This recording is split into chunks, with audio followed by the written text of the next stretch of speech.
Hey y'all. I just want to talk about some of the videos that I had posted before. I know a lot of times that I tried to come up with an answer as to why I was having those dreams. Um,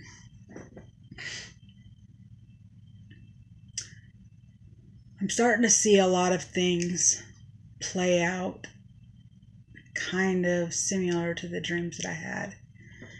And it's really kind of hitting my heart to wanting to share and get this message out, because I feel like it's something that God really wants you to understand.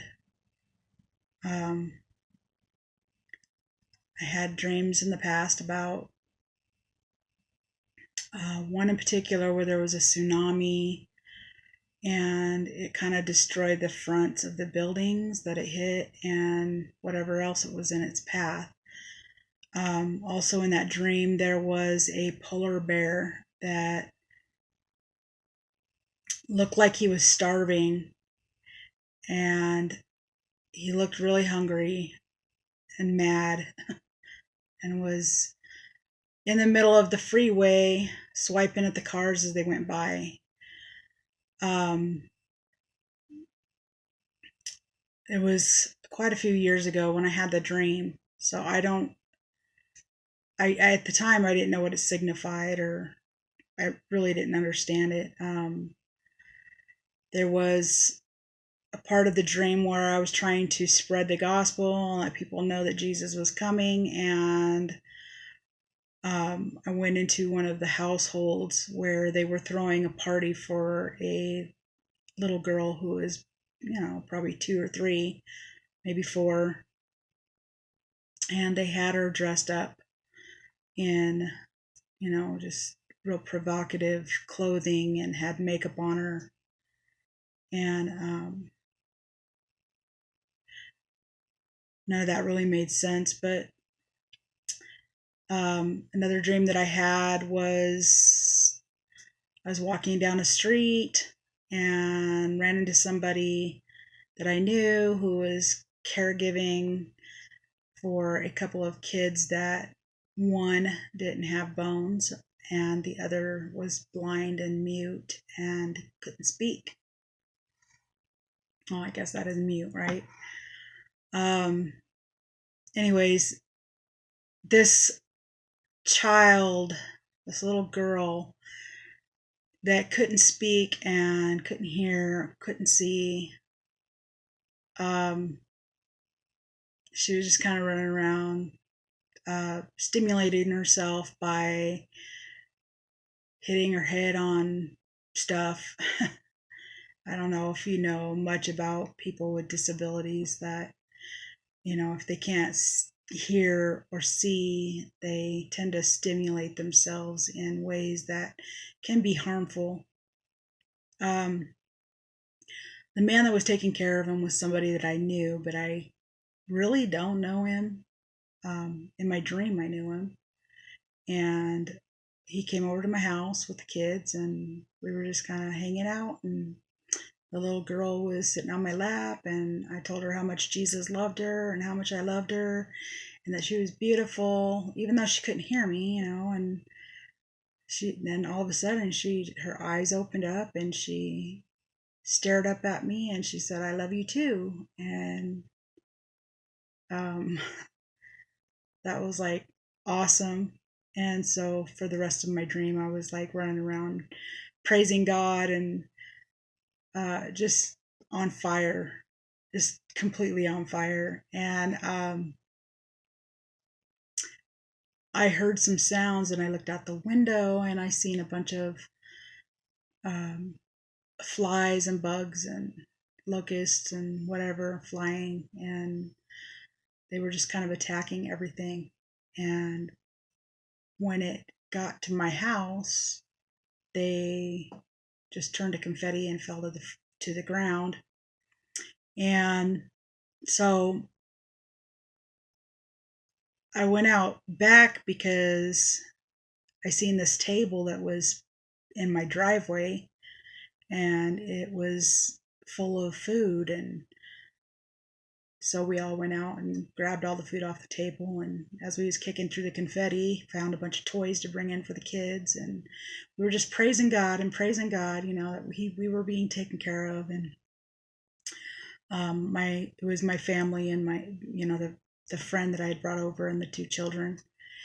And then I heard another sound that sounded like roaring in the sky, and so I looked out the window and saw a bunch of warplanes flying around, and they were fighting each other, um, blowing each other up, and there were parts of plane falling into the crowds of people down below. And at that point, I wasn't scared. I just thought, wow, what am I seeing? And then all of a sudden, I heard this sound of people saying, why didn't you warn me? Why didn't you tell me about Jesus? And I got really scared all of a sudden, and I woke up. That to me made me feel like I really need to tell people about Jesus and what he's trying to tell people. He's trying to warn people that they need to wake up. They just need to know that he's coming real soon, and he doesn't want you to perish, and he wants you to be with him. That's all that he wants. And so I just encourage everybody to, pray and to seek God. And, it says in the Bible that if you seek him, you'll find him. If you knock, he will open the door to you. So don't be afraid. Just, call out to him. And, he won't hold anything you've ever done in your life against you. There's nothing you can do to separate from God. There's only one sin that can't be forgiven, and that's the blasphemy of the Holy Spirit. And that's just basically because you completely deny him. And how can he forgive you if you don't want to know him? How can he save you if you don't want to be saved? I can't imagine why someone wouldn't want to be saved, wouldn't want to be pulled out of the pit of hell. But there are a lot of people out there that really don't want to be saved and really don't care. And it's really sad. I, for one, want to see you there. For me, I feel like I wouldn't want my worst enemy to be separated from God completely. That would just be unfathomable. I want everybody to be saved.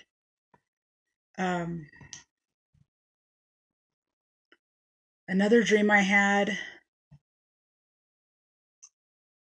I went to a prison and I was preaching the gospel, and my sister was there, and she showed me this room that had some baby moose in it, and they were sick, real sick. And I prayed for the moose, and they got better. And then all of the TVs came on around the prison, and somebody came on and said that we were releasing all the prisoners because there's been an alien threat and we're all going to die, and we're just releasing you because we're all going to die. And so the walls came down, and we all walked out of this prison, And I looked up in the sky, and there was something in the sky scribbling it out, like with a blue highlighter. It just was literally just scribbling, scribbling, scribbling. And then I woke up. Um, Now I'm learning that prisoners are going to be released. Kind of makes me think of that dream. I don't know what to say. Just there, I've had so many dreams that felt so real that I really feel like God was trying to tell me something. Now, let me just give you a little bit of background. When I was 12 years old, I had a dream that a friend of mine's house was burning down. And it was so real. And it was kind of like a vision and a dream at the same time. Because not only was I having a dream, like in my sleep, but when I woke up, all I could see was flames. And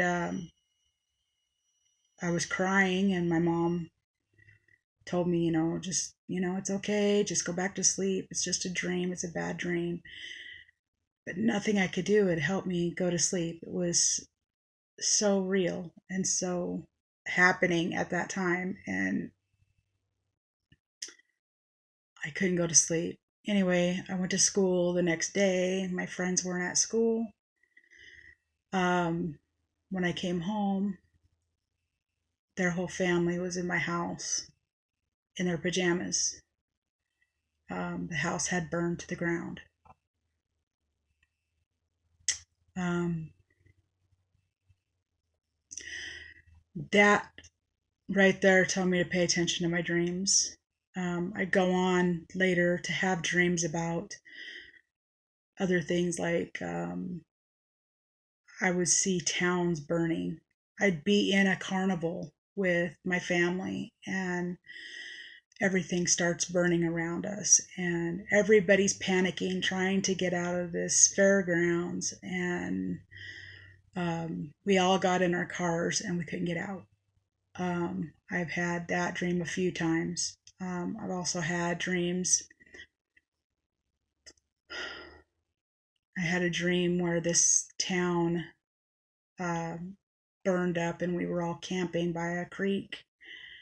There was like a whole bunch of families out there camping by this creek, and we drove into town to get supplies, and the only thing that was left was one grocery store, and everything else was burned. And I remember driving by this Stagecoach Pizza, and there you could see like everything burnt so fast that there were buildings still standing, but it was all completely ash. And you could see bodies, like people standing, and they were all completely ash. Like as if, if the wind blew, it would just blow the ash away. And but I remember like Stagecoach Pizza in my dream, okay? And what's eerie is I was living in Salem at the time. And we decided to move to Klamath Falls in 2012. And when we got here, we passed by the Stagecoach Pizza. And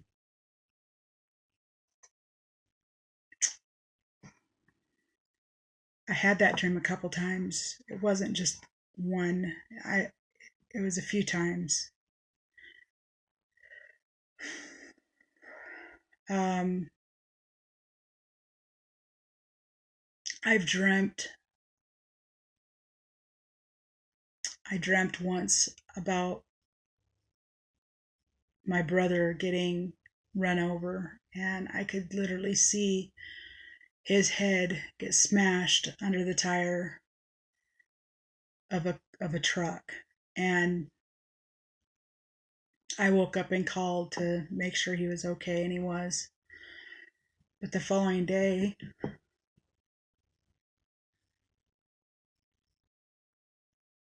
I was passing.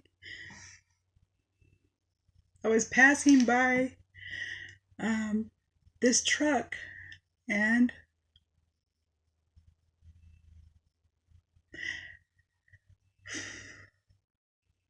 I saw a bicycle and a child's legs flailing out.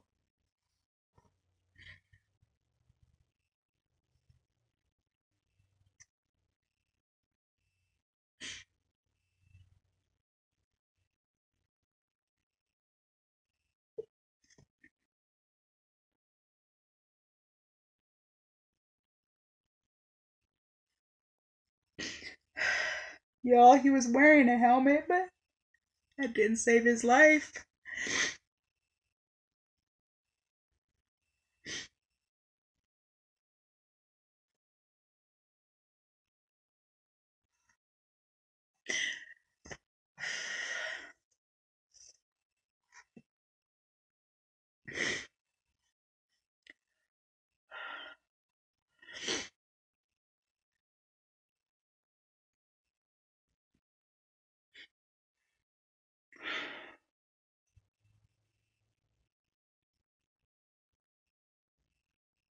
Now, I don't claim, that I'm a prophet or anything like that,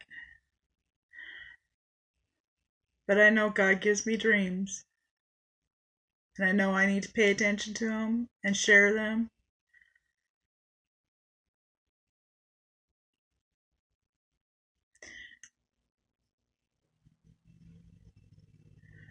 Time's short. And it says in the Bible that, we will dream dreams, we will have visions, we'll see and we'll be warned. And it also says that if He's given us a message and we aren't spreading it, if we're not telling people, if we're not giving them the warning, then people's blood is on our hands. And I don't want to be the one that has to account in heaven for why I didn't say something.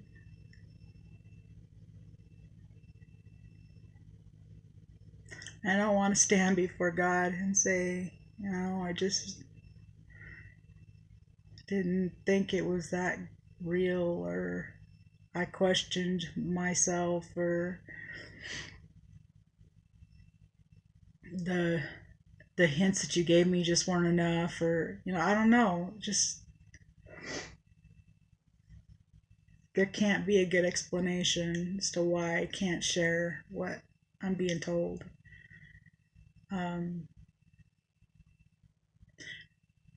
There was one dream also that I'll never be able to get out of my mind. I mean, none of these dreams I will be able to, but one dream where I actually met Jesus, and I didn't even know who He was. But I know the love that emanated off of Him was just insane. And I loved Him so much. And that love was reciprocated. Like, couldn't even tell you how many times. It was insane. And I can't explain it because it just doesn't exist here. This kind of love that I felt. It's unconditional. It was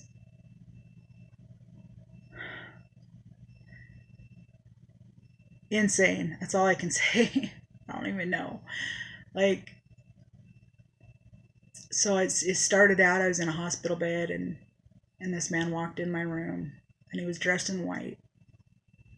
I had people sitting in my room, like in chairs around my room. And he walked in, and he just motioned for the people to follow him. He just kind of went like that through the door. And everybody got up and started following him, and I thought, okay, I guess I better follow him too. And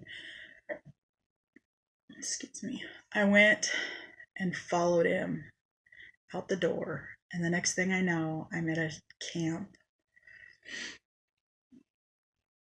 And this camp, just had a bunch of white tents everywhere, like a FEMA camp or something. And it just looked post-apocalyptic at the time. There was nothing that looked really salvageable. There were like old cars that didn't have wheels on them, sitting on blocks. A whole bunch of people there. And this man that motioned to have us follow him out the room was washing dishes. And he had just fed everybody. Nobody was helping him. But I got the sense that, he was like extremely happy to be able to serve the people and to wash their dishes. But I felt bad at the same time that he was doing it all by himself, so I went and asked him if I could help. And he handed me some silverware, and throughout the dream he didn't talk. It was just a voice that I heard in my head, I guess. I don't know, just telepathic kind of communication. But he handed me silverware, and I went to go put them away, but there was so much in my hand that it just started falling all over the place. And I felt this instant feeling of shame and guilt and fear. And, here I'm trying to help somebody and have this attitude like, why isn't anybody else helping? And I can't even do the job. I'm messing up. And so I bent down to pick up the silverware he dropped, and he bent down at the same time. And he said, telepathically, of course, that he had it and that it's okay. He was able to do the whole thing himself, and it was okay that I couldn't do it. It was okay. And then he took my hand and he walked me over to this car that was sitting up on blocks, and there was some kids sitting in the car, and the front seats of the car were flipped backwards. And so basically there were kids in the back seat, and the front seats were facing them. And on the front seats there were 2 plants. I'm not really sure I know what this signifies right even now.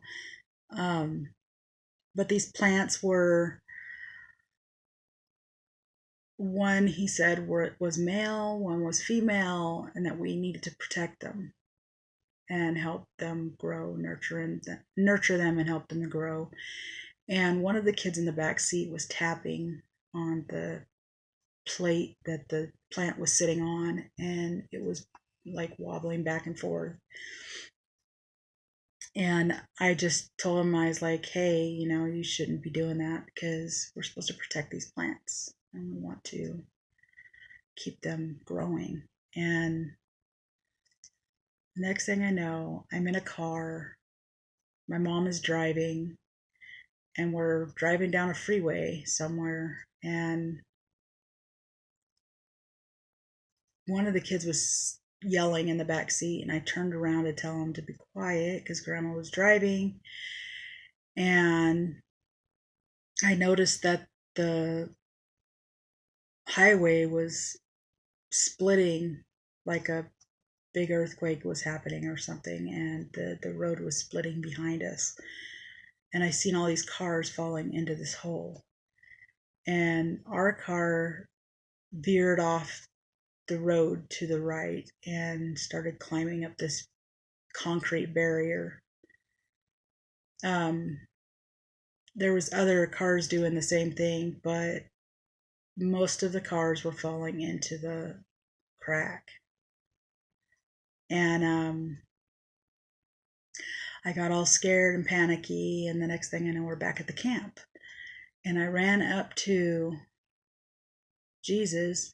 At the time, I didn't know that's who he was. But I told him, I said, you will never guess what just happened. And he assured me that he does know what happened, what was happening. And I was like, really? Well, how would you know? And he said, because when you have a relationship, you know everything. You know everything that a person is going through. You can feel their pain. You can feel their scars. You just know everything. It had never occurred to me what a relationship was. What a relationship was like, I got a boyfriend or whatever, It had never occurred to me that a relationship meant that you are part of somebody. Like literally, like interwoven together. Because growing up, I never really had any real relationship. Like they were just all pretty superficial. So I didn't even know what a relationship was. But when he said that, I was like, well, that's kind of weird. So he's like, well, let me show you what I'm talking about. And he had a TV, and he was sitting in front of the TV and had me standing behind the TV. And so I'm looking in at him sitting in front of the TV, and he's flipping through channels, and I could see what he was watching. And I'm like, okay, that's cool. And he got up and he extended his hand and he said, walk with me. And I was like, okay, I would love to walk with you, but like right now I'm feeling kind of dirty, and I think I need to take a shower. And he says, well, just make sure you wear something white. And I was like, okay, I'll see what I have. I don't normally wear white, so I was pretty limited. Like, I was thinking, why would I wear white anyway? I don't get it. Why is he asking me to wear white? But I went and looked. I honestly, I didn't like want to disappoint him at all. I was really, really wanting to go on this walk with him. And so I was looking for something white to wear and couldn't find anything white. So I just grabbed the lightest color I could find, and I went to go take a shower, and there were people sleeping in the shower. So that really frustrated me a lot. And I don't know if it got my heart racing or what, but I ended up waking up. And as soon as I was waking up, I could hear the name Jesus.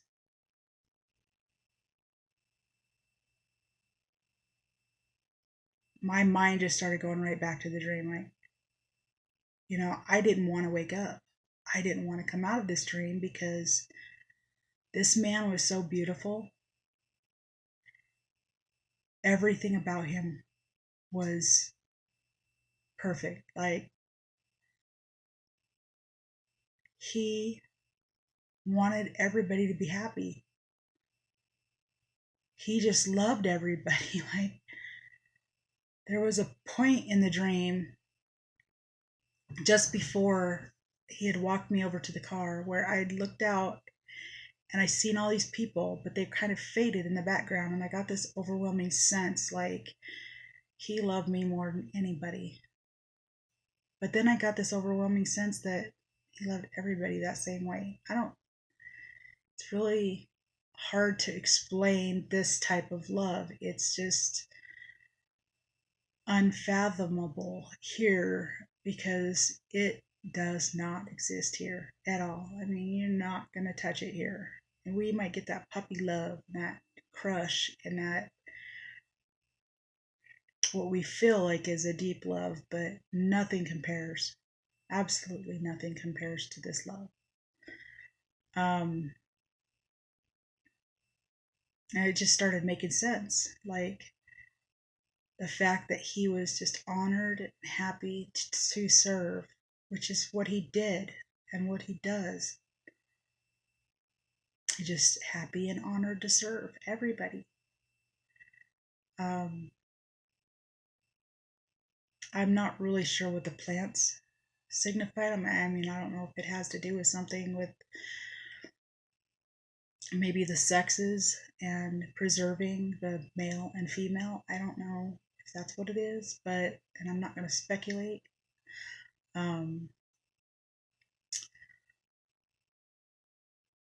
But he taught me what a relationship was, which I had no idea. I just really didn't have an idea. Like, I knew that all you had to do was believe that Jesus existed, basically, and I didn't know about the relationship. I had no idea that you were supposed to have a relationship with him. Like, I didn't even know what that meant. I didn't even know what a relationship was. And he taught me what a relationship was.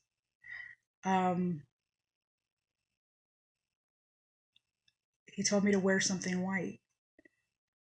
I mean, why would he tell me to wear something white if he didn't already dress me in white?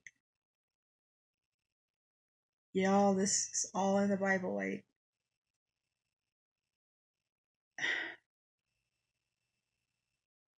he made me a new person, like literally through that dream, because I did not have any of this insight before. I didn't have any of this understanding before. I didn't have any of this emotion. I didn't know what this was. And he taught it to me through a dream.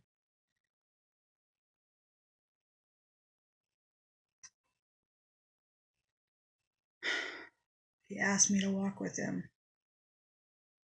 That's all he wants us to do.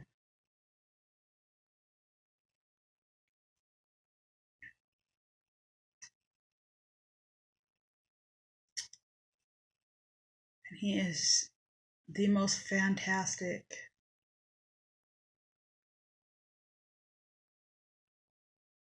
I want to say human being, but not human being. I mean, you'll never meet anybody like him. It's incredible. And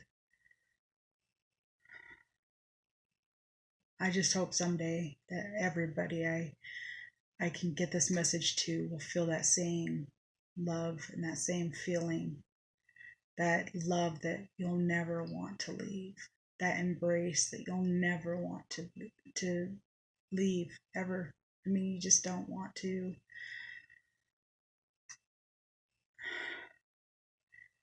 I don't know if it's like a baby, you know, when they're being comforted by their mom. I don't know. It's incredible. I know this video is pretty long, and I speak real slow, and I am so sorry. I guess I'm a Moses at this time. But I've never been a really fast speaker, but I guess it's because, you know, I'm just kind of, every time I speak about it, I'm reliving it, and I never want to ever forget.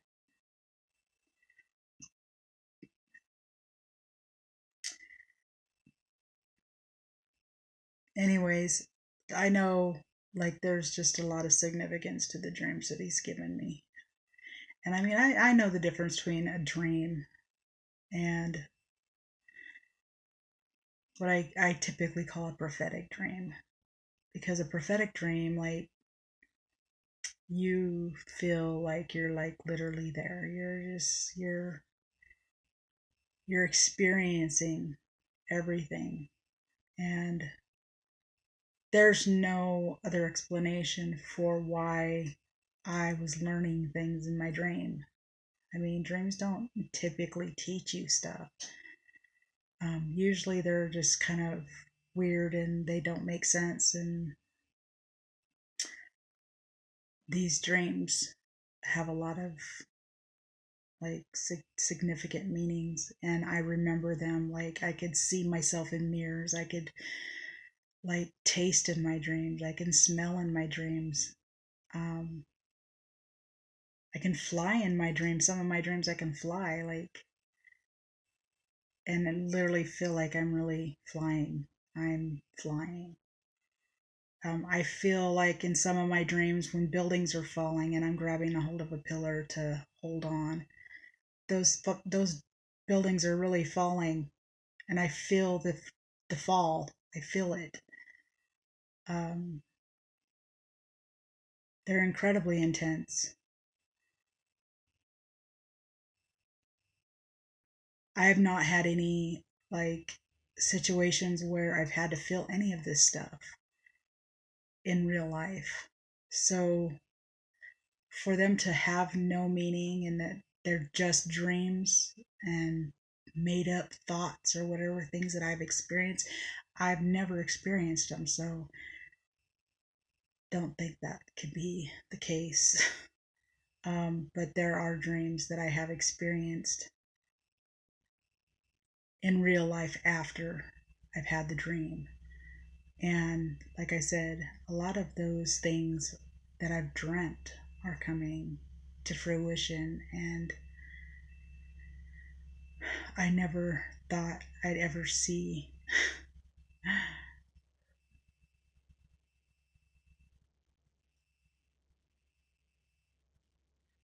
Never thought I'd ever see prisoners be released in America. Those dark rings in the eyes. I'm tired.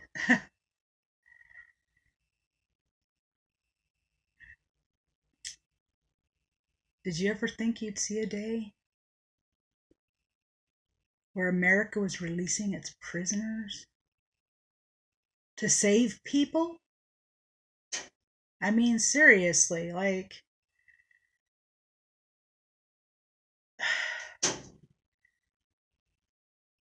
the things that are happening right now are things we've never even thought could happen, ever.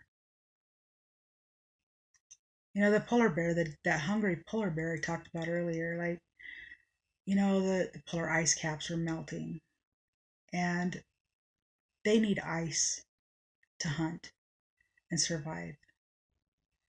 And they're dying. They're starving to death. When I had that dream, I don't think I even thought about that. Like, I didn't realize there was going to be a day when that was going to happen, you know? And literally, you guys, I actually am in school right now, and I'm studying environmental science.